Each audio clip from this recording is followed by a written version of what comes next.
Paz e graça para você ligado nessa emissora. Começamos agora o seu programa de reflexão, entrevistas e debates de todas as noites, hoje naquele formato presidencial que você tanto gosta. Olha, os nossos debatedores vão discutir o evento da Transfiguração. O debate de hoje é resultado de um debate anterior em que o assunto veio à baila. O que aconteceu de fato e em verdade naquilo que os evangelhos chamam de transfiguração? Vou explicar um pouquinho melhor. Os evangelhos narram a visita de seres que habitam no céu e que vieram ao nosso planeta fazer companhia para o Senhor Jesus de forma concreta, histórica, real, ou aquilo foi uma visão que os apóstolos Pedro, Tiago e João, além de Jesus, é claro, tiveram do que acontece no céu. O que aconteceu na Transfiguração? O céu desceu para a terra e houve uma interação com pessoas que não são desse mundo. Afinal de contas, Moisés morreu. Elias não morreu, mas saiu do nosso planeta. Né? Ou aquilo foi uma visão que os apóstolos tiveram de Jesus interagindo com pessoas do céu, no céu, embora fosse num monte. Faz diferença entender uma coisa ou outra. E se você tem dúvidas a respeito, vai aproveitar para dirimi-las hoje, na medida em que você vai ouvir dois irmãos que creem na inspiração da Bíblia, que creem na inerrância das Sagradas Escrituras e que vão mostrar por que divergem na interpretação dessa passagem. Ao final do programa, você vai ter um bom material de ambos os lados para firmar a sua posição. E se restar alguma dúvida, tem o seu pastor e a sua pastora aí para te ajudar. É ou não é? Está no ar o Vejam Só.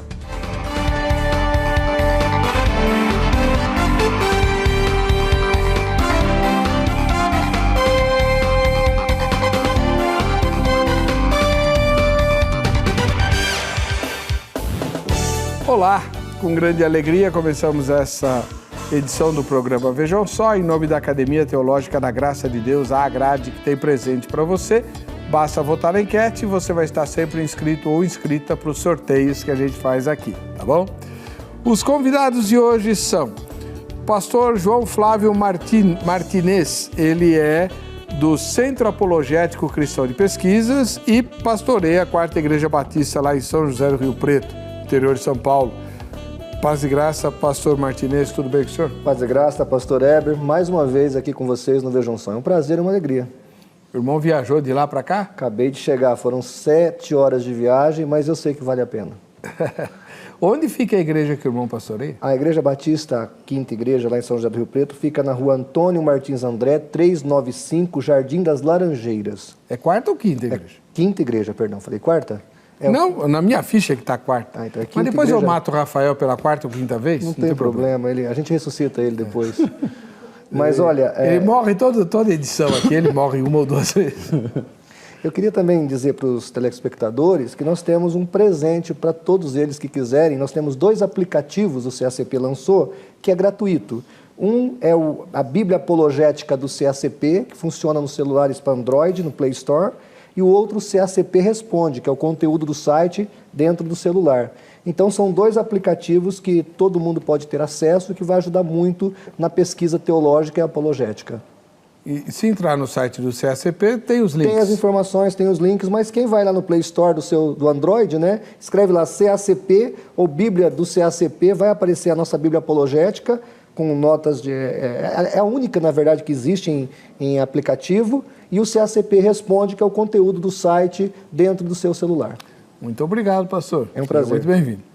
Do outro lado, voltando ao programa Vejam Só, o pastor Sérgio Monteiro, ministro da Igreja Adventista do 7º Dia. Paz e graça, pastor Monteiro. Muito obrigado por voltar. Paz e graça, reverendo. É um prazer enorme estar aqui com vocês mais uma vez, com o pastor João Flávio, para nós conversarmos sobre esse tema aparentemente simples, mas conversar sobre as Escrituras é muito gostoso. Estava conversando com o pastor, falei, pastor, vir 7 horas de viagem para discutir a palavra de Deus, para conversar sobre a palavra de Deus, tem que ter realmente muito amor. Só dando um testemunho, eu tenho no meu celular aqui os 2 aplicativos do CACP. Oh, que bom. É fácil de baixar, encontra rapidamente lá e são realmente muito bons. Nós viemos aqui defender a ideia bíblica de que, nós vamos falar mais sobre isso depois, mas de que a transfiguração é um evento real, e estamos à disposição sempre dos irmãos para quem quiser entrar em contato conosco e nos contatos que estão abaixo também. E a igreja que o irmão pastoreia, onde fica? Eu auxilio um centro de estudos judaicos, que fica aqui bem próximo de onde nós estamos, aqui no centro, aqui no Pacaembu. Pacaembu, exatamente, ali na Armando Penteado. Eu nunca me recordo o número, tá? Aquele que tiver desejo de conhecer ali, se chama... um centro de diálogo, um instituto judaico. Entre em contato comigo pelo e-mail e eu passo contato, passamos a agenda, temos eventos culturais. Agora, há pouco tempo atrás, nós tivemos um professor da Universidade Hebraica de Jerusalém falando sobre os manuscritos do Mar Morto. Uau! Foi fantástico, ele trouxe alguns, trouxe também. Ele esteve no UNASP e depois esteve conosco aqui. O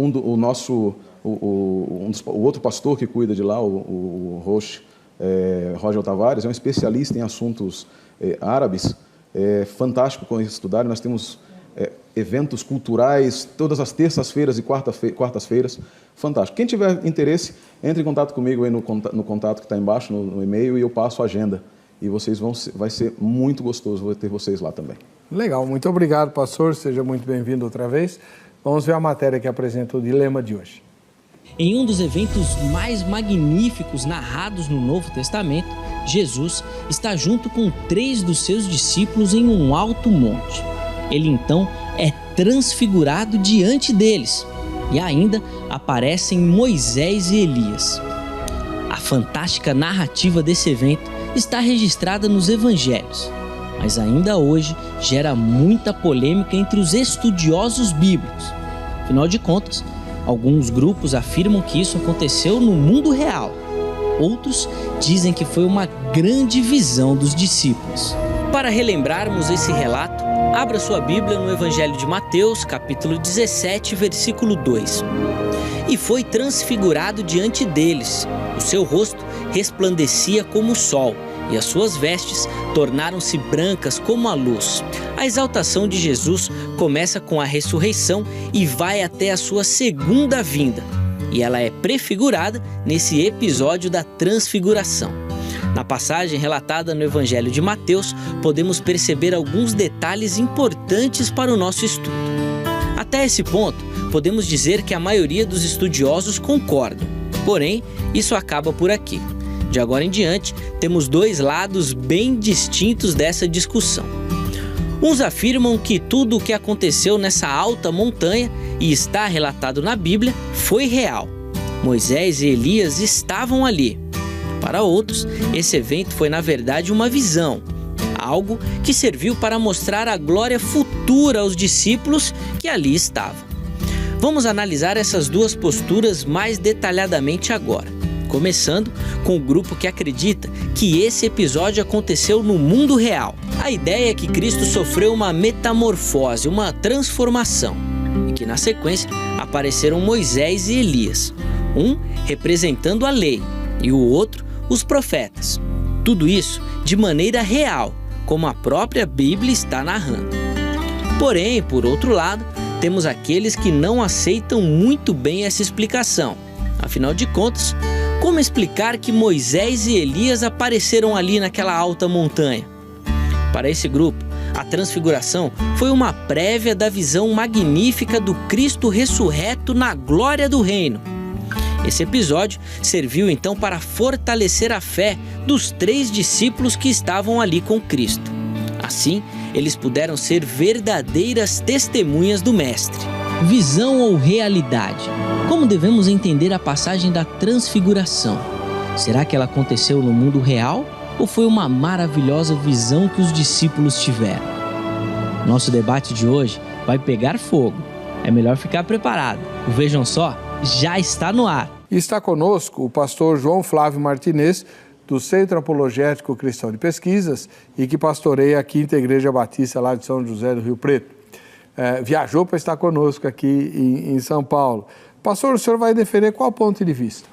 Então, pastor Heber, na verdade, os nossos 2 pontos de vista vão se aproximar bem um do outro, só que são diferentes e eu vou explicar onde. Primeiro, que há 3 cosmovisões ou 3 visões sobre essa interpretação desse texto. A primeira, a mais aceita pela maioria dos teólogos, acredita que realmente a visão foi real. Quer dizer, foi uma visão, mas foi real. Estavam ali Jesus, estavam ali os apóstolos, estavam ali Moisés, estavam ali Elias. Desse grupo que eu estou citando, que a maioria acredita, há duas, digamos assim, colocações. Um entende que Moisés e Elias estavam ali, vieram ali, e outro grupo entende que, na verdade, Jesus abriu uma porta celestial e ele foi ao mundo espiritual onde estavam Moisés e Elias. Então aí é Jesus quem vai, é Jesus que transfigura-se e não é Moisés e Elias quem vem. O segundo grupo, que está o nosso pastor Elias Soares, que defende essa posição, o pastor Vailatio também, que interpreta a visão com uma palavra rorama, que quer dizer uma visão pedagógica. Então, no caso ali, a ideia era apenas uma visão pedagógica e não uma visão real. E o terceiro grupo, que está o pastor Monteiro, provavelmente, de que, na verdade, ali estava realmente Moisés e Elias, mas Moisés não estaria em espírito. Moisés estaria ressuscitado, então apareceu ali Moisés e Elias. Acredito que essa é a visão do nosso colega. O que as três visões têm em comum? As três visões entendem que a ideia era apontar para Cristo, porque Moisés representa a lei, Elias representa os profetas, então a voz de Deus que vem do alto, e Pedro depois vai testificar isso, aponta para Jesus, que é a consumação da lei, que é a consumação de todas as profecias, que é a consumação da redenção humana. Então, são essas visões que existem. Eu, pessoalmente, vou defender aqui nesse debate a visão de que Moisés e Elias estavam ali, Moisés em espírito, o ser espiritual de Moisés, a parte imaterial de Moisés, e Elias, o corpo real dele estava ali, material dele estava ali. Muito obrigado pela presença do irmão e pelas explicações. Pastor Sérgio Monteiro, da Igreja Adventista Sétimo Dia, nas perguntas e respostas, o senhor vai defender qual ponto de vista? Eu vou defender a ideia de que ali foi um evento real. Na verdade, eu e o pastor Martins acabamos concordando com isso. Sim. O evento não foi um rorama no sentido de uma visão pedagógica, algo assim. A ideia, especificamente com relação à pergunta, nós vamos defender que foi um evento real. Foi um evento real. Que ali estavam 6 personagens, né, 6 personagens, 3 discípulos, Jesus e mais 2 personagens que vêm do mundo celestial ou a quem Jesus vai até o mundo celestial. Esse aspecto é pouco importante nesse sentido. É um detalhe interpretativo. Para nós, efetivamente, a visão está relacionada, na minha visão de especialista em assuntos judaicos, ela está extremamente relacionada com Êxodo 24, com a visão de Êxodo 24, quando eles se encontram com Deus, os anciãos em Êxodo 24. Existem alguns comentaristas, inclusive, que entendem toda a visão, o evento da transfiguração através do framework de Êxodo 24, porque se nós olharmos Êxodo 24 e Mateus 17, os dois já começam com o mesmo período, 6 dias. 6 dias estava Moisés diante da presença de Deus. É a visão da glória de Deus, é o Kavod Adonai. E ali Jesus ele se metamorfoseia no Kavod Adonai, que é um dos 13 princípios do judaísmo, um dos 13 atributos de Deus, na verdade, o atributo que emana todos os seus outros atributos, que é a glória divina. É isso que nós vamos defender. A ideia de que ali estavam Moisés e Elias, a questão da corporalidade, etc., elas não tocam a ideia, efetivamente, se era uma visão ou não. Para nós defendemos que ali estava Moisés de forma corpórea, mas se ele não estava de forma corpórea, também não torna a visão uma visão. Não torna, é até estranho dizer uma visão, mas não torna o evento uma visão simplesmente pedagógica. É isso que nós vamos defender. Muito. Eu só queria entender o que diz exatamente Êxodo 24. Êxodo 24 é aquele momento em que Moisés, Arão, Nadab e Abiú e os 70 anciãos, eles sobem e vão até a presença de Deus. E eles têm uma visão de Deus. Eles veem Deus, e ele diz o texto, e até é interessante que o Targum e Yonatan... E aí, alguns teólogos, é interessante, pastor, porque alguns teólogos usam, porque nas relações sinóticas, Mateus e Marcos falam de 6 dias, Lucas fala de 8 dias. E aí é interessante porque, assim, por que talvez, uma das explicações que alguns teólogos dão, é que Lucas estava olhando através de um Targum. Porque no Targum, quem vê Deus não são todos. Porque todos eles estão comendo ali, diante da presença de Deus, eles veem como um pavimento azul, de safira, né? Pavimento de safira e etc. E Deus não pôs a mão sobre eles, diz o texto massorético. Mas no Targum, Não são todos os que olham para Deus. Eles estão de cabeça baixa comendo, apenas Moisés tinha permissão, mas Nadab e Abiú levantam a cabeça e olham. Se eles são punidos 8 dias depois. Então, alguns dizem que Lucas ele tem aquele Targum em mente, e por causa disso ele coloca 8 dias. Quando você interpreta dentro do framework o framework é a área de trabalho, né, que a gente costuma usar em teologia, fica bem bonito, fica interessante uma relação entre Jesus como o antítipo de Moisés em todos os aspectos, né? Muito legal. Muito obrigado. A gente vai... Agora é sua vez. Você que vai responder a nossa pergunta. Vamos lá. Cadê? Tá aqui. No vejamsó.com.br tem a nossa enquete. Nos dias de hoje, é possível enxergarmos algo do céu como foi com os discípulos? Sei lá, né? Vamos lá. Primeira resposta. Sim, se andarmos profundamente, né, com Cristo. Faltou um N aí que eu não tinha visto antes, mas tudo bem. Não. Segunda resposta. Já que Cristo não está entre nós encarnado. Isso só aconteceria se Jesus estivesse vivo aqui conosco. Em carne, né? Terceira resposta. Não, pois era um propósito único. Isso aconteceu só lá porque a ideia de Deus era que acontecesse apenas ali por uma razão específica. E a última resposta, não sei. Não sei ou nenhuma das anteriores. Você votou na enquete, você se habilita a ganhar o presente da Academia Teológica da Graça de Deus, que hoje é o livro do pastor Eguinaldo, lá do Vale da Bênção, Uma Seara Quase Esquecida, né? É um manual de evangelização dos povos não alcançados. Está aí para você o livro do pastor Eguinaldo, presente da Academia Teológica da Graça de Deus, a AGRADE, que, como eu tenho dito sempre, está com as matrículas abertas para o próximo semestre. Começa agora em agosto. Né? O meu curso, por exemplo, a Análise Bíblica do Novo Testamento, começa na primeira terça-feira de agosto.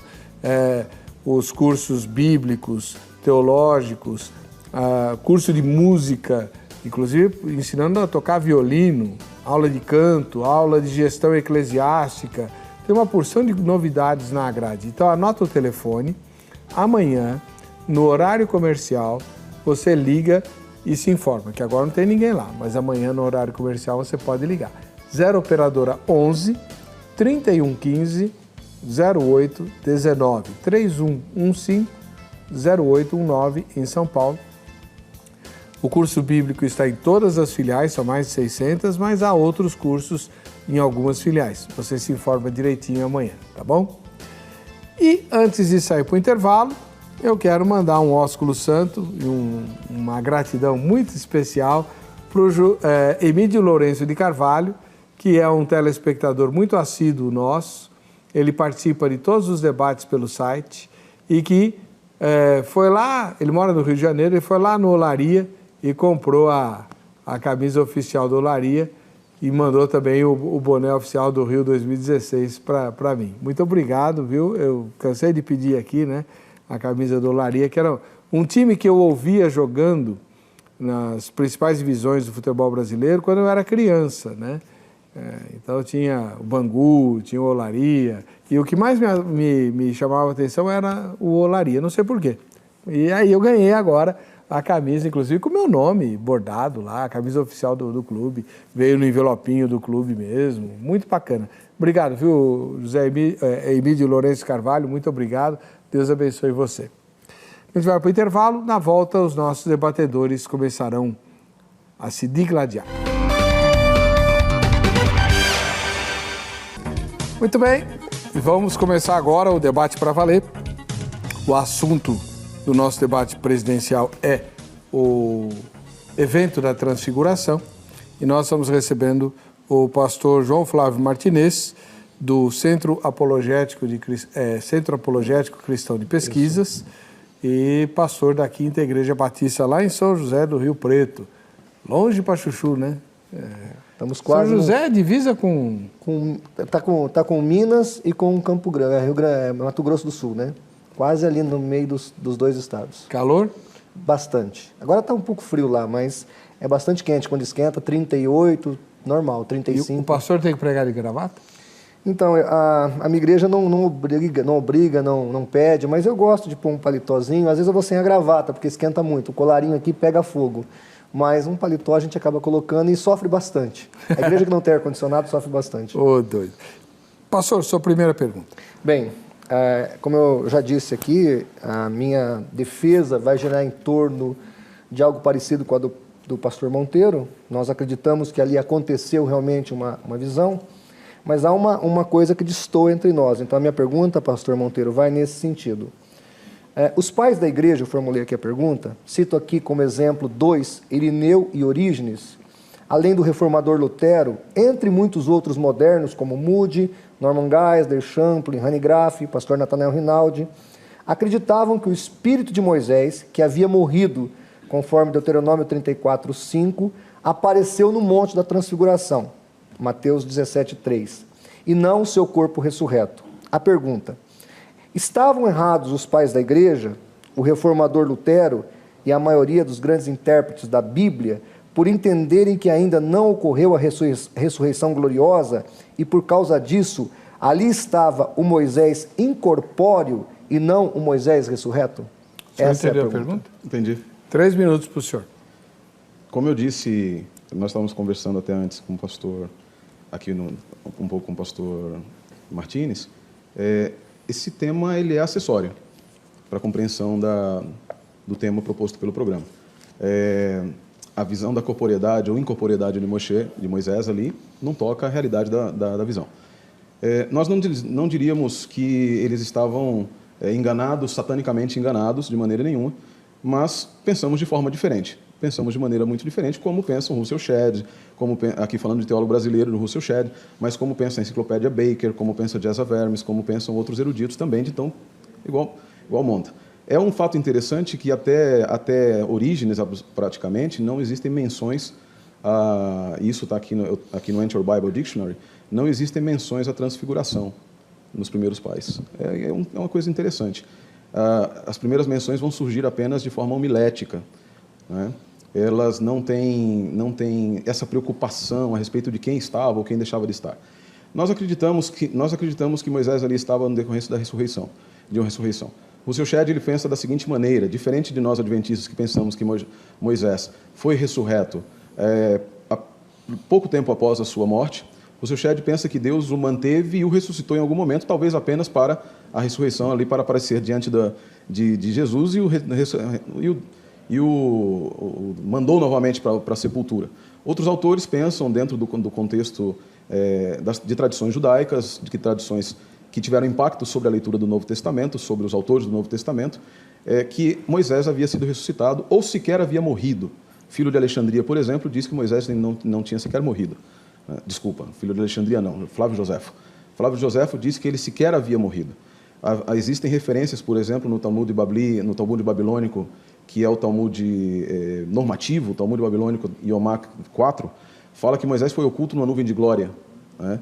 E aí, Josefo, utilizando essas tradições, ele vai dizer que Moisés efetivamente foi tomado, ele se ocultou de Samael, o anjo da morte, e quando ele se oculta de Samael, ele é tomado, ele diz para o anjo, não, você não vai levar a minha alma, e Deus tem que vir e tomar a alma dele, de acordo com o Targum de Pseudo-Yonatan, também de Deuteronômio 34. O que nós cremos, baseado nisso, é que havia uma tradição que tem um impacto sobre a compreensão do Novo Testamento, que tem, na verdade, sobre os autores do Novo Testamento, havia uma tradição histórica de que Moisés havia sido ressuscitado. Nós não diríamos, pastor Martins, assim, ninguém pode acusar os pais da igreja posteriores ao primeiro e segundo século, ou o reformador, ou qualquer outra pessoa, de serem satanicamente enganados, mas eles poderiam estar enganados na sua interpretação do texto bíblico. Muito obrigado.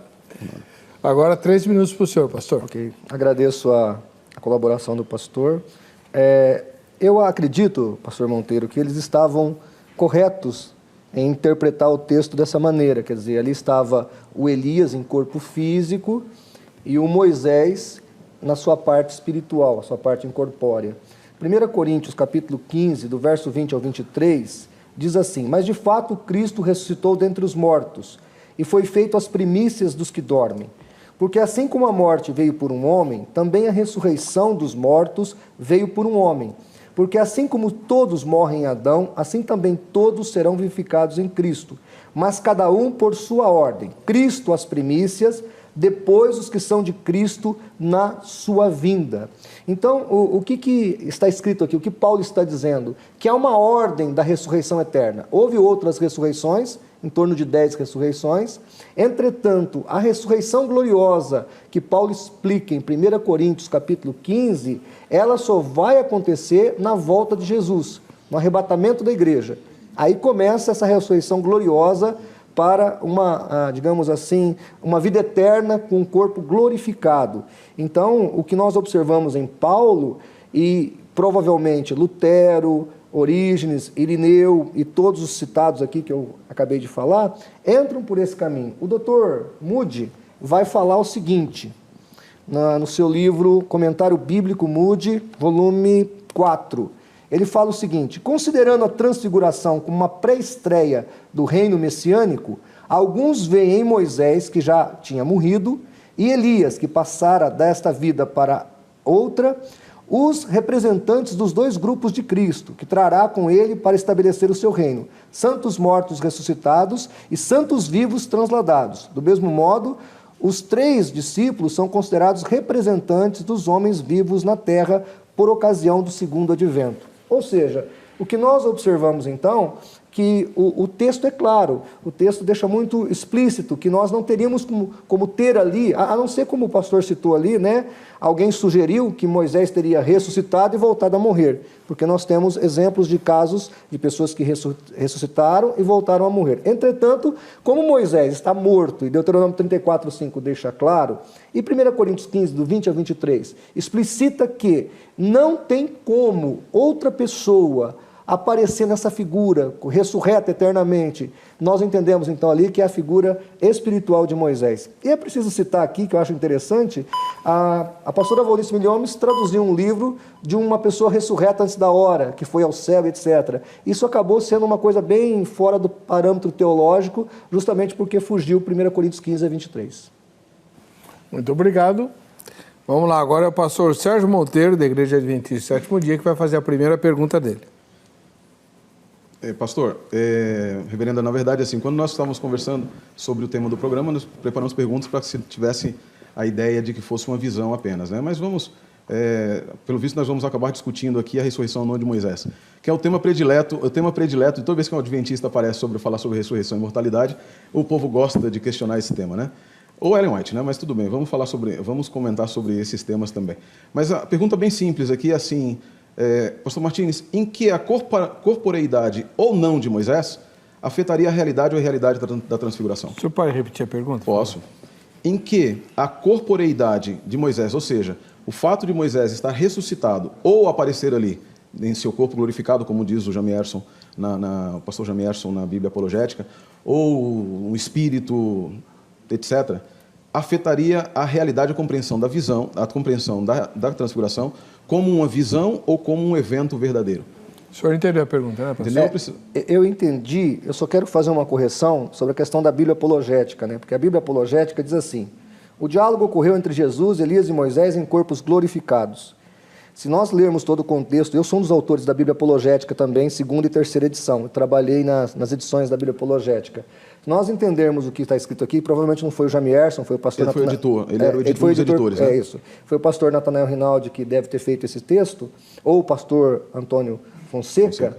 A ideia deles é que o corpo estava brilhando. Essa é a ideia. Embora eu vou mandar uma nota para o pastor Antônio Fonseca para que ele explicite isso mais claramente. Porque... De qualquer maneira, o texto, como está escrito, dá a impressão de corpos glorificados. Sim, e baseado nisso, em que é que isso afetaria? Se ele estivesse ali em corpo glorificado, ressurreto, ou em corpo glorificado imaterial, como alma imaterial? Em que isso afetaria? 3 minutos para o pastor João Flávio. Ok. O que acontece, pastor Monteiro, duas questões vão afetar aí gravemente a questão toda, a problemática toda aí.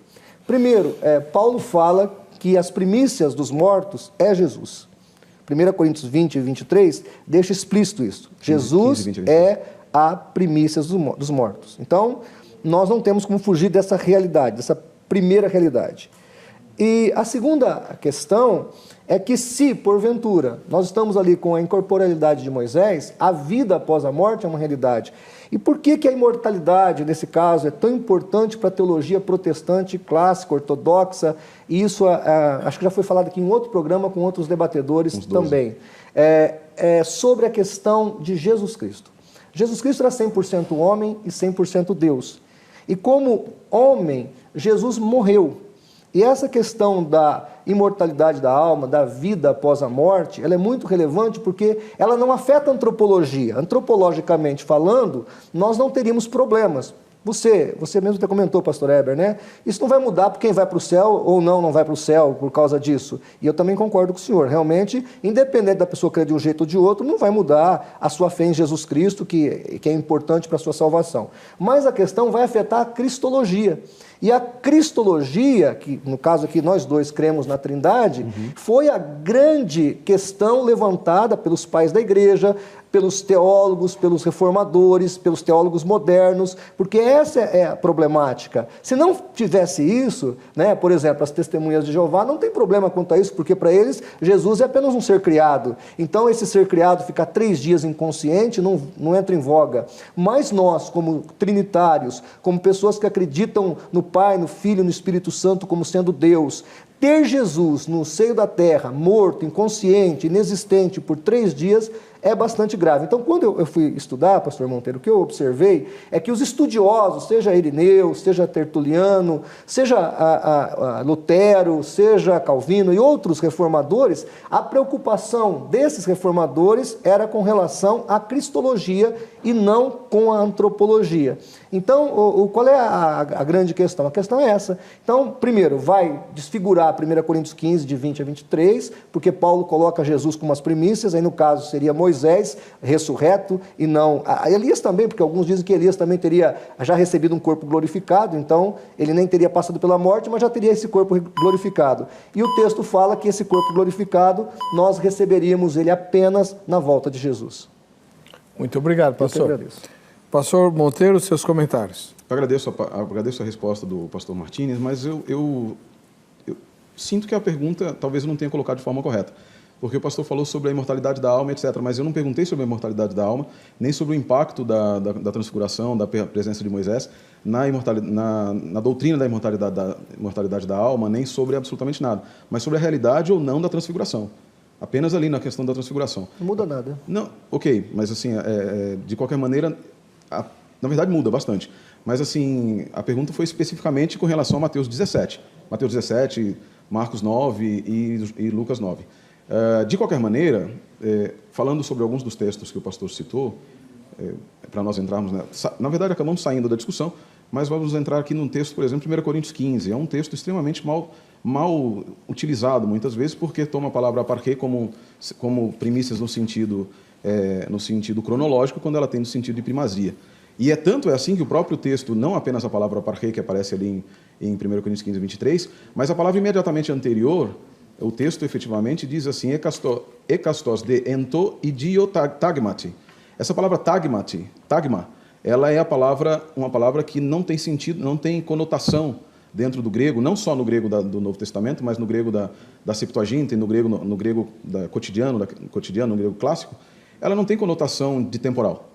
Ela não tem conotação temporal. Ela é utilizada várias vezes na Septuaginta, por exemplo, para quando a gente lê, e saiu então a bandeira, ou a tribo de Benjamim, a tribo de Judá, lá nos livros de Juízes e Josué.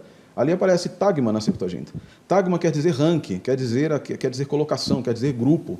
Então aqui o texto, e eu tenho aqui, por exemplo, algumas traduções diferentes em alemão e alguns outros que dizem assim, Cristo, mas cada um de acordo com o seu grupo, de acordo com a sua categoria. Cristo, o mais importante. Cristo, o mais importante. A primícia, no sentido daquele que é muito mais importante. Né? E então, todos os outros que foram de Cristo. Tá? Eu repito, eu acredito que a presença ou não, a presença corpórea ou não de Moisés e Elias ali, porque alguns creem que Elias também não teria nem aparecido ali, alguns eruditos creem que Elias não foi para o céu. Eles teriam, existem eruditos que dizem isso, que Elias ele foi arrebatado, levado e deixado em algum outro lugar na terra. Porque acontece uma carta de Elias, que aparece, se não me engano, em 2 Reis, que teria sido posterior à ida dele para o céu. E aí alguns eruditos dizem, não, isso daqui ele foi arrebatado, depois foi trazido de volta. Participou de alguma coisa no céu e depois voltou. Então, isso não afeta em nada a compreensão a partir do momento que nós dois cremos que ali é uma realidade, não uma visão. A presença corpórea de corpos glorificados pela ressurreição ou glorificados pela imortalidade da alma não afeta a compreensão do evento da transfiguração nesse sentido. Muito bem, a primeira rodada foi feita, cada um fez uma pergunta, respondeu e comentou. Então vamos para a segunda. Começa com o pastor João Flávio, que é o mais velho dos dois. Sua segunda pergunta, pastor. Poxa, o senhor revelou a minha idade agora, hein? Não, falei só que o senhor é mais velho. O outro é muito novo. É muito novo, né? Pastor Monteiro, eu só queria... o senhor deve conhecer o livro do pastor Elias. Conheço bem o livro do Elias. E no livro do pastor Elias, ele tem citações aqui de teólogos adventistas que pensam como eu sobre as primícias, que Jesus é as primícias. Mas nós negamos. Tá, mas eu Ok, por favor, estou só dizendo aqui que, inclusive, a Ellen Goldwhite também fala isso num dos seus livros. Então, só estou corroborando para... Eu acho que o senhor já devia saber, mas o texto que eu tenho aqui não corrobora com o que o senhor disse, apenas diz que realmente Jesus ele é todo esse feixe das primícias. Mas a pergunta que eu tenho para o senhor agora aqui é outra. Em Lucas 24, porque nós estamos discutindo Moisés ainda, né? Em Lucas 24, de 37 a 39, está escrito assim: E eles, espantados e atemorizados, pensavam que viam algum espírito. E ele lhes disse: Por que estáis perturbados? Por que sobem tais pensamentos aos vossos corações? Vede as minhas mãos, os meus pés, que sou eu mesmo. Apalpai-me e vede, pois um espírito não tem carne nem ossos, como vedes que eu tenho. Veja que Jesus não corrigiu os discípulos, apenas aceita o fato da possibilidade real da existência de um espírito. Pergunta: o senhor concorda com Jesus Cristo? Concorda com o texto de Lucas, nessa passagem, de que realmente um espírito pode realmente existir? No caso de Moisés, como Moisés lá no monte? O senhor entendeu a pergunta? Entendi, pastor. 3 minutos. Eu concordo com Jesus, eu não concordo com a interpretação que estão fazendo do texto. Não concordo com a interpretação. Não tenho, quem sou eu para discordar de alguma coisa do nosso mestre, do nosso grande Rabone Yeshua? Jamais. Agora, a interpretação do texto é a interpretação que não leva em consideração muitos aspectos. Primeiro, porque Jesus aqui não está falando de alma desencarnada. O texto não é necessariamente isso. Espírito, na concepção judaica, e eu vou convidar o pastor a ler, não agora, não está aqui, mas em um outro momento o pastor pode ler o que é conhecido como demonologia judaica, que pouca gente sabe, pouco se fala de demonologia judaica, mas espíritos na concepção judaica não são necessariamente espíritos desencarnados, porque, como diz William Craig Lane, Norman Knight e grandes outros eruditos, N.T. Wright, na mentalidade judaica não existiam almas desencarnadas. Isso é algo que adentra ao judaísmo, não vou dizer aqui, surgiu na igreja cristã por paganismo, etc., que é uma bobagem histórica. Mas adentrou a comunidade judaica dessa maneira. O que se pensavam que eram espíritos naquela época? Jesus, e é esse argumento da não correção de Jesus. Jesus não poderia dizer que não existiam espíritos, porque Jesus estaria negando o que ele mesmo disse em João 4, que o Pai é espírito. Ele não poderia negar a realidade dos demônios que ele mesmo estava expulsando. Espíritos não podem ser restritos aqui, não podem ser restritos e restringidos aqui a almas desencarnadas, a seres desencarnados. Jesus aqui não tinha como objetivo, o primeiro objetivo dele aqui não era a correção teológica de absolutamente ninguém nesse texto, era a demonstração da realidade da sua ressurreição. Ademais, quando os discípulos enxergam, e tem outra situação em que eles estão temerosos também, quando veem Jesus vindo próximo do mar, eles dizem assim, um fantasma, pensavam que era um fantasma. Essa expressão específica demonstra que eles tinham conhecimento de algumas tradições. Por exemplo, se pensava que a noite era um caminho muito ruim para se andar, porque a partir das 10 até a madrugada, os pescadores geralmente ficavam dentro do mar, porque os pescadores tinham medo dos espíritos que andavam, na concepção judaica, dos demônios que andavam na praia, e que eles vinham e podiam tomar a sua vida. Demônios entravam nas casas, espíritos, daimonios ou espíritos na concepção judaica, entravam nas casas pelas paredes, porque, de acordo com a concepção também judaica, Deus é um gentleman. Ele não entraria, ele entra, é óbvio, ele tem o poder para entrar, mas ele geralmente vem com luz, vem trazendo a presença de paz e etc. Quando eles estão atemorizados, a ideia, na verdade, é que eles confundiram Jesus não com a alma desencarnada, mas com o espírito dentro da concepção judaica de um ser espiritual. Apenas isso. Não há indicativo no texto de que o texto esteja dizendo que Jesus era uma alma desencarnada e que Jesus tivesse que corrigi-los agora, como dizendo, olha, vamos lá, sentem aqui, vamos ter uma aula de teologia como as que a grade dá, né? Vamos ter uma aula de teologia aqui e vamos corrigir a concepção de vocês nesse sentido. Jesus diz assim, vocês precisam entender que eu efetivamente ressuscitei. Amém. Pastor João Flávio, seus comentários. Bom, em primeiro lugar, pastor, eu agradeço aí o comentário sobre a questão do senhor comentando sobre os mitos judaicos. Depois eu vou fazer uma pergunta para o senhor sobre essa questão de mitos também judaicos. Veja que não é bem assim. O senhor falou a verdade. Realmente há outros espíritos além do espírito humano. Jesus, em João 19:30, disse ao Pai, na tua mão entrego o meu espírito. Então, nós observamos que o espírito fora do corpo. Em Lucas 23, verso 8, quando Paulo estava no meio dos fariseus e saduceus, o pessoal queria matá-lo, queria ali eliminar Paulo por causa da sua fé, da sua religião. Atos 23, 8. Paulo, então, se identifica com os fariseus. E aí Lucas vai escrever o seguinte, porque os saduceus dizem que não há ressurreição, nem anjo, nem espírito, mas os fariseus reconhecem uma coisa e outra coisa.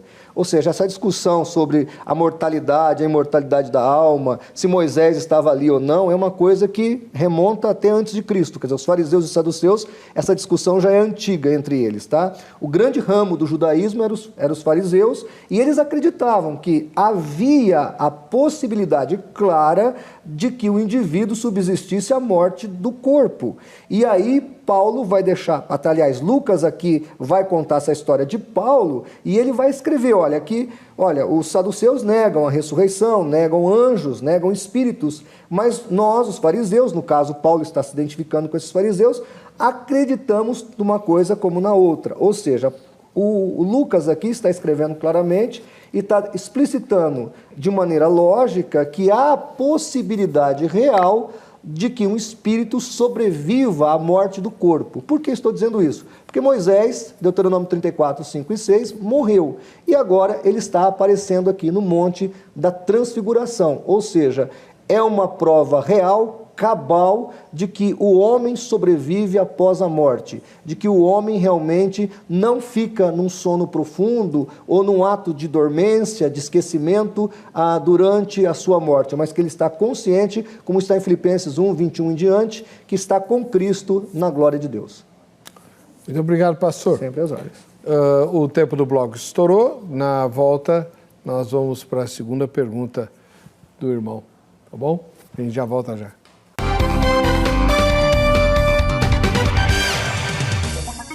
Muito bem, estamos de volta com o programa Vejam Só. Agora é a vez do pastor Sérgio Monteiro, da Igreja Adventista do Sétimo Dia, fazer a segunda pergunta dele para o pastor João Flávio, da Igreja Batista lá, São José do Rio Preto, e do Centro Apologético Cristão de Pesquisas.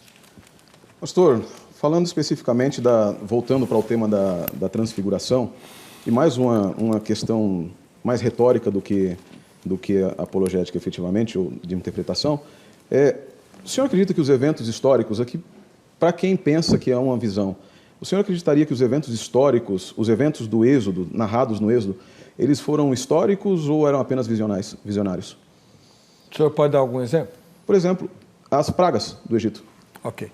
Elas eram visões ou eram históricas? As pragas do Egito são históricas. Tem um livro muito bom, pastor Monteiro, e a Bíblia tinha razão. Sim, o senhor deve conhecê-lo. O autor desse livro, ele vai fazer uma pesquisa sobre as pragas do Egito, e ele vai achar essas pragas arqueologicamente falando, geologicamente falando. Papiro de Puer. Ele vai pesquisar e vai encontrar. Então, quer dizer, aquilo não foi uma visão, aquilo foi real. As pragas foram reais. E mesmo as visões do Velho Testamento, né, as teofanias, todas eram reais. As cristofanias também.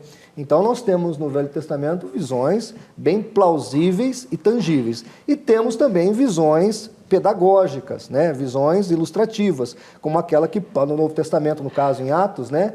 Atos 16, quando Paulo tem a visão do rapaz que chama ele para atravessar a Macedônia, aí sim é uma visão pedagógica para que ele pudesse atravessar ali e fosse pregar o evangelho naquela localidade.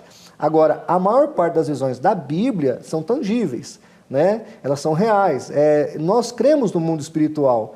Achar que o mundo espiritual não existe é uma falácia, porque teologicamente falando, a Bíblia é muito explícita quanto a isso. Existe um mundo físico, mas existe um mundo espiritual. Negar o mundo espiritual é negar os escritos bíblicos, é negar a fé, tanto judaica quanto cristã. Então, essa fé judaico-cristã, ela é real. Essa ideia de que o mundo espiritual existe, aliás, anjos existem, espírito existe, essa questão toda é muito bíblica. E é interessante nós observarmos que tudo que o senhor está perguntando lá nas pragas foram tangíveis, marcaram a história e fazem parte da história, creio eu, da humanidade, porque o que aconteceu no Egito marcou a civilização ocidental. Nós trazemos de lá a nossa realidade cristã. Então, para mim, é tangível e real. Muito obrigado, pastor. Ok. Eu fiz essa pergunta só para a gente poder retornar e por amor aos irmãos que estão escutando também, para a gente poder ter, para que eles formem opinião a respeito do tema do programa, né? Se ela foi uma visita do céu ao nosso mundo ou se ela foi meramente uma visão pedagógica. Antes de fazer o comentário, eu só gostaria de retornar. Eu vou passar para o pastor Martins, posteriormente, algumas referências sobre as crenças efetivas dos fariseus. Os fariseus, naquela referência de Paulo, ali não está dizendo que eram almas desencarnadas.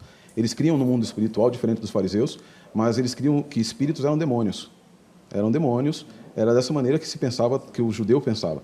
Há um tratado do Norman Knight, falando sobre o pensamento judaico, e ele fala sobre isso, sobre como se manifestava o pensamento, a crença no mundo espiritual dentro do judaísmo. É muito interessante. Samuel Baquioc também aborda esse tema no livro Crenças Populares e no Imortalidade e Ressurreição. São livros muito interessantes também.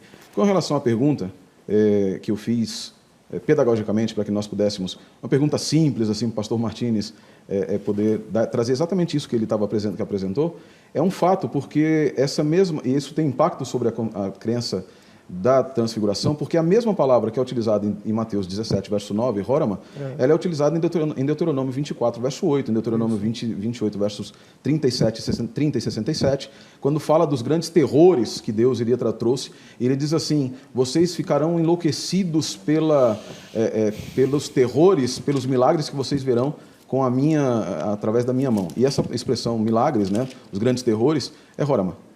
Em Eclesiastes, coloquei aqui, Eclesiastes 9, verso 3, se não me falha a memória, exatamente Eclesiastes 6, verso 9, ali aparece também um texto bastante interessante, mostrando que uma visão não necessariamente é algo que seja completamente mental apenas. Porque lá diz assim: melhor é a vista dos olhos do que o vaguear da cobiça, também isso é vaidade e aflição de espírito. Na Septuaginta, começa dizendo agaton horoma oftalmon. É bom o que você vê com os olhos, a visão dos olhos. Né? De modo que, assim, o pastor Martins foi muito feliz em dizer que nós, não necessariamente as visões da Bíblia são visões puramente pedagógicas, mentais. E nós vemos isso em o próprio Estevão, no seu discurso, quando ele cita Moisés, em Atos 7:31, citando Êxodo 3, verso 13, em que ele diz: subirei e verei esta visão, essa maravilha. O termo Rorama, que é a expressão que muitos autores, o Elias, o pastor Vailate, que é uma pessoa que eu admiro muito, o pastor Vailate, pelo seu conhecimento, eles têm um certo problema, porque, na verdade, o Rorama não está relacionado com o órgão através do qual se tem a visão, não é o locus da visão, mas o conteúdo dela, é a supranaturalidade da visão. É nesse sentido que é muito mais, que ela é. Por isso se utiliza Rorama e não o blepo, não algum verbo específico de visão no sentido físico, fisiológico. Muito obrigado, pastor Monteiro. Pastor João Flávio, o senhor vai fazer a terceira pergunta e é a última que o senhor vai fazer hoje. O pastor Elias deve estar nos assistindo, querendo entrar dentro da TV para responder as perguntas. Não, um dia ele vem, uai. Ele frequenta aqui. É verdade. É sócio já. Aprecio muito. Ele realmente é muito bom também. Eu só queria, pastor Monteiro, dizer o seguinte, em Atos 23:8, anjos e espíritos são colocados de maneira assim, uma coisa, outra coisa é outra coisa. Mas tudo bem. A outra pergunta que eu quero fazer para o pastor Monteiro, eu acho que ele vai responder com muita propriedade, porque é da área dele também, e o pastor Elias faz um bom trabalho sobre essa questão, essa pesquisa sobre Moisés e a sua suposta ressurreição. A minha pergunta é a seguinte: qual a relevância para o senhor, no caso, em acreditar que Moisés estava ali ou não em um corpo glorificado? E por que nos casos de Enoque e Elias, a Bíblia deixa claro sobre a tomada de ambos ao céu, e no caso de Moisés é tão omisso o texto sagrado? E mais, não é mitológica a ascensão de Moisés? O senhor acabou de falar da mitologia judaica. Como é também mitológica a concepção de assunção de Maria aos céus? Porque os católicos também acreditam que Maria ressuscitou e foi assunta aos céus. Então a pergunta é analógica sobre essa questão, e eu queria ouvir do senhor a resposta sobre isso. O senhor fez 3 perguntas, né? Pode Na colocar. verdade, é uma pergunta complexa. É uma pergunta composta. Esperto, é uma pastor. pergunta complexa e composta. Como é que é a pergunta? A primeira pergunta... Começa assim: qual a relevância para você em acreditar que Moisés estava ali ou não em um corpo glorificado? Né? Eu acho que o senhor até comentou um pouquinho sobre isso já. Não faz muita diferença. E por que nos casos de Enoque e Elias a Bíblia deixa tão claro a sua tomada ao céu, e no caso de Moisés é tão omisso no texto sagrado? E mais, não é mitologia a ascensão de Moisés, como diz a própria história judaica, como é também mitologia a assunção de Maria aos céus? Queria que o senhor comentasse um pouco sobre isso. São várias perguntas, tá? São várias perguntas, então. Então, eu tenho 3 minutos? Ok. Eu vou colocar de lado a primeira, pastor Martins, que basicamente eu já respondi respondeu, antes, exatamente. Né? Para identificar se é real ou não faz muita diferença. Isso. Tá? Deixa eu responder pelo final e voltar depois para a ideia da questão. Vai começar com a ascensão de Maria. Com a mitologia. Para a mitologia. Primeiro, a concepção de mitologia ela é um pouco diferente no que diz respeito à mentalidade judaica do que a mentalidade católica. Primeiro é que não existe nem sequer um indicativo de que Maria, nem mesmo se narra a morte de Maria dentro das Escrituras. Todo o contexto dela, todo o contexto de surgimento da ideia da assunção de Maria e etc., ela brota de ela é necessário uma construção narrativa que vai a Ana, né? Que vai à mãe de Maria, anterior, ou seja, ela mesma Maria nasce num ventre santo, para que ela seja santificada, para que ela possa ter o santo dos santos dentro dela. Então, não é simplesmente vai dentro da tradição judaica, mas se cria algo que é completamente oposto à tradição judaica. Okay? Então, essa analogia não existiria nesse sentido. Ela acaba sendo imprópria nesse sentido. Por outro lado, agora com relação a quando nós vamos aqui à mitologia judaica. Primeiro, o que é no judaísmo se diferenciam 2 coisas, que é a Torá Ketiv, que é a Torá escrita, que nós temos, e Torá Sheba'al Peh. Torá Sheba'al Peh são as tradições judaicas. Diferente do cristianismo, em que as tradições elas podem ser mitológicas, as tradições judaicas se diferenciam em tradições mitológicas, que são as cabalísticas, as midrásticas e etc., tradições que preservam lembranças históricas, ou ao menos preservam, eu vou utilizar o termo lembrança, reminiscências históricas, ok? Dentro da tradição judaica, com relação a Elias e Moisés, a resposta é bem clara, a diferença entre Elias, Enoque e Moisés. Moshe Rabbeinu, que é Moisés, nosso mestre, ele é, dentro da tradição judaica, aquele que de mais importância tem abaixo dos patriarcas. O que de mais importância tem abaixo dos patriarcas. É, inclusive, por isso que o Novo Testamento tem um framework em cima de Moisés. A tipologia, basicamente, é feita, nós poucas vezes vemos uma tipologia, por exemplo, na verdade não vemos tipologia de Jesus com Abraão, vemos de Jesus com Isaac. Mas a construção tipológica da pessoa de Jesus Cristo, ela está muito ligada a Moisés. Se houvesse algo tão... a ideia de Deus era diminuir a importância de Moisés. Por isso Moisés se narra apenas que ele morreu, precisaria de mais umas 15 minutos para descrever tudo, porque aí nós teríamos que ir até o Petirato Moshe, teríamos que ir até a literatura. Eu li ontem, me permita um segundo a mais, Eu li ontem um comentário do Brent Pierce que ele fala a respeito do seguinte: embora não tenha importância canônica, não tenha relevância canônica as histórias judaicas, elas demonstram a existência de tradições históricas que influenciaram os autores do Novo Testamento. A própria Judas 9, nós podemos utilizar Judas 9 e dizer, Judas ele era louco, por que ele usou isso aqui? E se nós tirarmos de Moisés e formos para o texto anterior, ele fala de Enoque também, que seriam traduções apenas mitológicas dentro da concepção que nós temos hoje, desculpe haver passado do tempo. Sem problema. Pastor Flávio, João Flávio. Bom, eu agradeço ao pastor, eu realmente concordo com o senhor em algumas questões, em outras vou discordar, porque eu achei na minha pesquisa que realmente a ascensão de Moisés em corpo glorificado é um mito. Nós temos a maior parte dos judeus que acreditam que Moisés está morto, foi guardado em um determinado lugar e está escondido até hoje. Está escondido até hoje. A grande tradição judaica diz isso.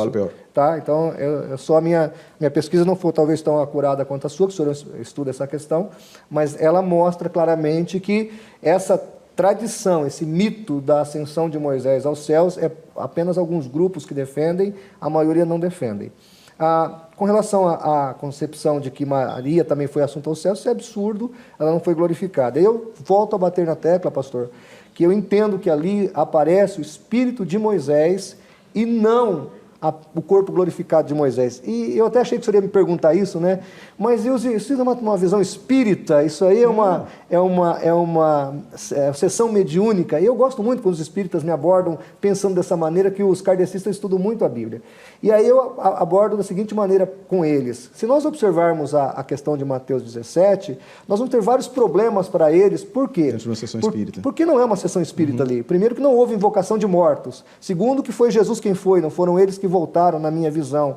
Terceiro, no capítulo 14 de Mateus, nós vamos encontrar João Batista sendo degolado. E no Evangelho segundo o Espiritismo, ensina que Elias João Batista é a reencarnação de Elias. Mas no Monte da Transfiguração teria que aparecer, então, Moisés e João Batista, e não Moisés e Elias. Pior ainda, a reencarnação coloca que você tem que reencarnar para evoluir. Moisés teve um pecado antes da sua morte, que até não viu a terra prometida, até a Ellen White comenta isso. Então nós observamos que Moisés tinha que reencarnar mais uma vez para dar uma evoluidinha um pouquinho mais, dele, né? Dar mais uma evoluída no seu caráter. E nós vamos observar que passou-se 1.500 anos e Moisés não havia reencarnado. Então esse texto, essa passagem, pelo fato de eu crer que é um espírito, não um corpo real, o ressurreto, isso não coloca quem pensa assim como um espiritista, ou como um kardecista, ou como uma pessoa que crê em mitos do além. Na verdade, corrobora com a palavra de Deus, que crê na imortalidade da alma, que crê que o homem pode sobreviver à morte do corpo,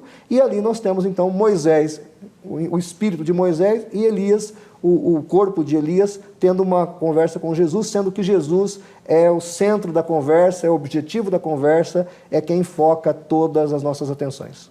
Legal. Pastor Monteiro, sua última pergunta. Eu concordo, por isso que eu não perguntei sobre isso, pastor Martins, porque eu concordo 100% com o que o senhor está falando a respeito de não ser uma... O senhor já sabia o que eu ia falar, Eu já sabia, né? a sua resposta, e a gente poderia tê-la colocado apenas de forma para poder o senhor apresentar o que o senhor apresentou. Deixa eu só fazer uma pergunta, então, para nós, é a última, né, pastor Weber? É a última pergunta, eu vou fazer uma pergunta dentro daquilo que o senhor acabou de citar, de Atos 20, verso 8. Que provas o senhor tem de que os fariseus criam na imortalidade da alma, de acordo com que os fariseus criam na imortalidade da alma? Eu tenho várias... Pode já. 3 minutos, vai lá. 3 minutos. Eu tenho vários escritos lá, né, antropológicos, que falam. Eu posso passar depois para o senhor, eu não vou lembrar de cabeça aqui, porque eu nem vim focado nessa questão. Pareceu que veio. Não, a questão é Moisés, né? A questão é Moisés. Ali eu fiz uma pesquisa rápida, mas eu tenho um livro de antropologia que vai falar disso aí. Norman Geisler comenta um pouquinho disso, tá? Mas eu posso passar para o senhor todas as citações sobre isso. Mas o que eu observo em Atos 23:8 é que nós temos ali claramente explicitado que os fariseus criam sim, isso é teologia básica que a gente aprende no seminário teológico. Eles criam na ressurreição, eles criam em anjos, eles criam em espíritos, eles criam em comunicação espiritual. Quer dizer, a transfiguração para eles não seria uma problemática, seria algo natural. E outra coisa, Paulo se identifica com eles, né? Por isso que Paulo vai dizer que conheço um homem, se no corpo ou fora do corpo, foi elevado ao terceiro céu, teve uma visão espiritual. Então Paulo ele vai se identificar com os fariseus e ele vai colocar ali os fariseus como crentes nessa questão. E nós temos lá no site do CACP, pastor Monteiro, um estudo sobre os fariseus, não tão assim complexo, mas razoável, e vai botar ali as crenças dos fariseus. E os fariseus, nesse aspecto, vai se comparar muito com o que cria o apóstolo Paulo e com o que Paulo registrou na Bíblia. Paulo era fariseu, uai. Pois é, exatamente. Mas ele se identifica, pastor Heber. Veja que nesse momento, naquela confusão que estava lá em Atos, ele estava sendo julgado, então ele viu que tinha dois grupos que queriam matá-lo. Um era os fariseus. Intriga. Exatamente. Ele jogou uma pimenta no meio do pessoal lá. Ele falou, olha, por que eu estou sendo julgado? Porque eu creio como os fariseus sobre a vida após a morte? Então aí os fariseus, alguns já ficaram do lado de Paulo, já brigaram com os saduceus, e aí a confusão começou. Então, a grande questão, pastor Monteiro, eu entendo aqui nesse texto, que deixa claro que os fariseus criam em ressurreição, que os fariseus criam em anjos, que os fariseus criam em espíritos, né? Então, para mim, não há dúvida com relação à crença dos fariseus. Seus comentários, pastor Monteiro. Eu entendo, pastor, assim, eles criam um espírito, mas o problema, na verdade, é que esses espíritos fossem seres desencarnados. Eles criam, efetivamente, como eu já disse antes, espíritos. O problema é provar que eles criam que os espíritos fossem seres desencarnados, né? Isso não é... Até porque existiam vários tipos de fariseus. O Talmud de Jerusalém diz de 7 tipos de fariseus, por exemplo. Eram 7 tipos de fariseus que eles tinham crença, não apenas no seu comportamento eram diferentes, mas eles também tinham crenças diferentes. O judaísmo é um fenômeno interessante, o judaísmo do primeiro século. Ele é uma colcha de retalhos, é uma colcha de retalhos doutrinária, filosófica. Existiam aqueles que não queriam mais circuncisão, né? Queriam desfazer a circuncisão. Se pensava, inclusive, em desfazer a circuncisão para que os jovens pudessem participar dos jogos latinos e gregos. E chegaram a desfazer a circuncisão porque os Jogos Olímpicos eram feitos nus. E eles desfaziam a circuncisão, né? O judaísmo tinha também, naquele tempo, aqueles que criam, como os saduceus, que não criam absolutamente mais nada. Tinha os hemerobatistas, poucas pessoas conhecem. E dentro do farisaísmo, que é aquilo que nós vamos chegar posteriormente, que nós vamos conhecer como rabinismo posterior, William Craig Lane tem um comentário fantástico. Ele diz assim, dentre eles existiam os fariseus helenistas, que criam em ideias praticamente gregas, e eles criam imortalidade, criam outras coisas, e os fariseus estritamente tanaíticos, né, que criam apenas naquilo que estava na Torá, e eles não tinham a visão de uma imortalidade da alma. Espírito aqui, o texto, ninguém vai negar o que o texto está dizendo, mas ele está em oposição, a anjos. Demônios não eram considerados anjos do mal no judaísmo. O pessoal tem que tomar cuidado com isso também. O judaísmo não fala muito de Satanás, porque, na verdade, na concepção judaico-ortodoxa não existe Satanás. Existe Samael, que é um agente de Deus, né? Existia um Satanás, que era um agente de Deus. E os demônios eram outras coisas. Isso dá um outro tema para debate. Dá um outro aqui. tema, um tema muito legal sobre demonologia. Sobre angelologia, na verdade, para não falar de demônios, né? Mas os espíritos eram aqueles que assombravam, eram os demônios, os daimônios, né, que assombravam as pessoas. Então, os saduceus não criam nada disso, porque eles falavam, não tem anjo, não tem espírito, não tem absolutamente nada. Como não tem nada mesmo. Não tem ressurreição, e os fariseus criam no mundo espiritual. Essa é a ideia do texto. Hoje, como nós não viemos para discutir, eu quis trazer de volta, porque para nós não ficamos saindo totalmente do tema, para que se possa formar uma opinião a respeito da ideia de ser uma visão, de ser apenas algo mental e etc. Mas o fato é que dentro do judaísmo, naquela época, não existia a concepção 100% da ideia da imortalidade da alma hoje. Espíritos eram seres demoníacos, eram seres do mundo espiritual, mas não necessariamente seres desencarnados. Ok? Bom, infelizmente o nosso tempo acabou, estamos até estourados. Agradeço ao pastor Sérgio Monteiro, da Igreja Adventista Sétimo Dia, e ao pastor João Flávio Martinez, do Centro Apologético Cristão de Pesquisas. Obrigado, pastor. E quem quiser entrar em contato com eles, é só usar os contatos que estão publicados no site vejamsol.com.br. Quem ganhou o presente da grade, quem foi? O Valdir Falcão, lá de Bauru. E a gente se vê no próximo Vejam Só. Até lá.